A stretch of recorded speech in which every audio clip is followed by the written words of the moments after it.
தமிழக பாரதிய ஜனதா கட்சி இன்று தமிழகம் முழுவதும் இருக்கக்கூடிய அத்தனை சட்டமன்ற தொகுதிகளிலேயும் பூத் கமிட்டி முகவர்களுக்கான நிர்வாகிகளுக்கான கூட்டங்களை நடத்தி கொண்டிருக்கிறோம்.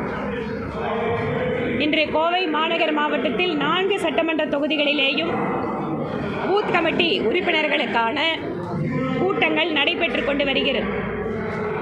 எஸ்ஐஆர் பணிகளிலே தீவிரமாக கட்சியினர் ஈடுபட்டு கொண்டிருக்கிறார்கள். அதனுடைய வரைவு வாக்காளர் பட்டியல் வெளியிடப்பட்டதற்கு பின்பாக புதிய வாக்காளர்களை சேர்ப்பது,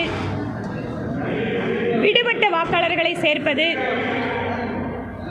இறந்தவர்களை அல்லது நிரந்தரமாக வீடு மாறியவர்களை கண்டறிந்து அவர்களுடைய பெயர்களை நீக்குவது, வாக்காளர் பட்டியலில் இருக்கக்கூடிய முகவரி, வயது, பெயர், புகைப்படங்கள் இவற்றில்